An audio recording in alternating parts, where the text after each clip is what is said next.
endosarle a Rafael Ramírez una responsabilidad, y no solamente, sino apropiación de ese volumen, ese monto grandísimo de recursos.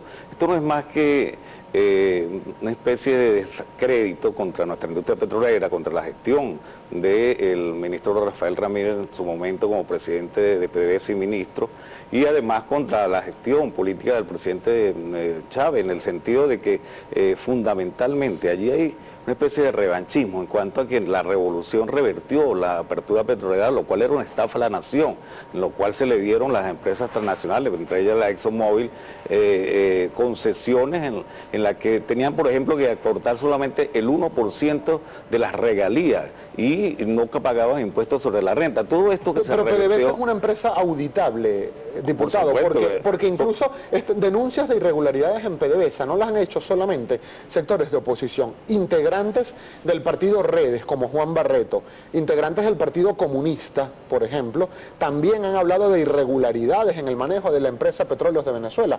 ¿Usted estaría dispuesto, como miembro del Gran Polo Patriótico y siendo diputado de la Asamblea Nacional, a realizar o a profundizar en este tipo de investigaciones?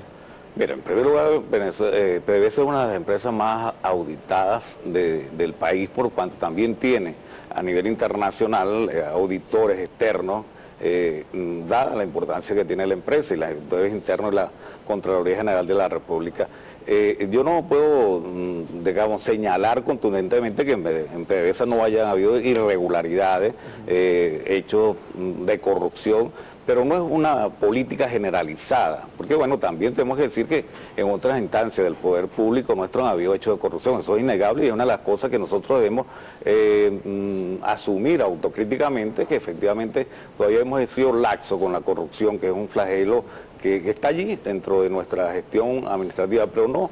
Obviamente yo conozco parte de todas estas investigaciones, por cuanto estuve en la Comisión de Contraloría anterior. Allí, por ejemplo, hay el caso de los fondos de los trabajadores de PDVSA. De los pensionados. En ese momento estaba el profesor Héctor Navarro como presidente, estaba yo como vicepresidente, nosotros hicimos esa investigación y allí se exoneró de responsabilidades a Rafael Ramírez. Igualmente, esto lo diría el Méndez.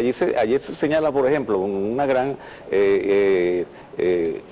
digamos, soltura, sin mucho, muy alegremente, el presidente de PDVSA estaba al tanto del famoso caso de Pudreval, de Pedeval, donde se perdió una cantidad de comida, en lo cual él no era presidente de Pedeval, y eso son empresas que estaban descentralizadas, es decir, autónomas que tenían el manejo de la importación, es decir, eso ocurrió efectivamente y hubo responsables, hubo personas detenidas en ese caso. Es decir, aquí fundamentalmente hay como una persecución política y una campaña para desacreditar nuestra industria petrolera. Ahora, que cambió bruscamente en la revolución. Usted ha dicho, diputado, que ciertamente usted no puede garantizar que no haya hechos de corrupción en la estatal petrolera venezolana. El caso es que... No, yo creo que lo han habido. Claro, pero más allá de reconocerlo, debe haber algún tipo de investigación y sanción, porque si hay algún hecho de corrupción que genere daños al erario público venezolano, más allá de la condena pública o política, se supone que tiene que haber algún responsable que sea castigado por esos sucesos. ¿Qué ha pasado con estas investigaciones? Mira, pero es que para que alguien pueda ser condenado tiene que haber pruebas, tiene que haber una investigación realmente de los organismos competentes. Fíjate que hablábamos del caso de Pedeval, de los alimentos, allí hubo personas detenidas, el presidente Pedeval, directivos, personal de alto nivel que fueron condenados. Lo que no se puede es iniciar una campaña, y eso siempre lo teníamos en la Comisión de Contraloría, que tú no puedes iniciar la denuncia por noticias crimen, que antes existía, eso ya no existe, por el motivo de la presunción de la inocencia, es decir, ni se puede iniciar una investigación con recortes de prensa, como mucho de lo que está allí están señalados y lo admiten. Bueno, pero la investigación de oficio sigue existiendo para los distintos órganos del país.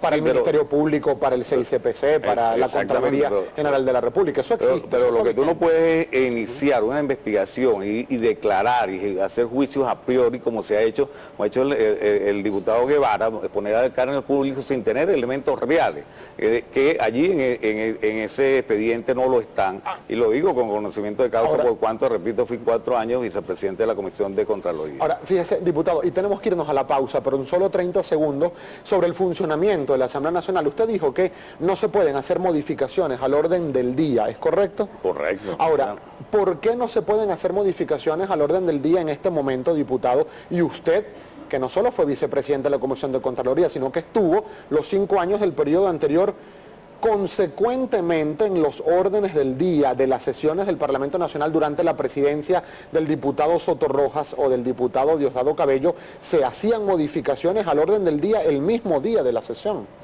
Pues ¿Por qué se hacía en aquel entonces y por qué no se pueden? Porque precisamente un grupo de diputados de la oposición en el año 2011-2012 metió un recurso de amparo ante la Sala Constitucional para pedirle que no se modificara el orden del día.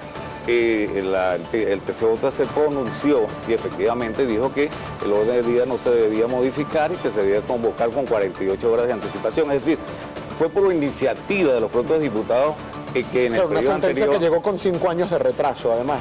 bueno, llegó en el tiempo quizás oportuno. ¿Significa que todo lo que se decidió en el Parlamento pasado, que se hizo bajo modificaciones del orden del día, son actuaciones nulas de aquel Parlamento? No, porque acuérdate que las leyes no tienen ningún efecto retroactivo, entra en vigencia cuando es la aplicación hacia adelante, no hacia atrás. Eso está claro en nuestra Constitución. Nosotros vamos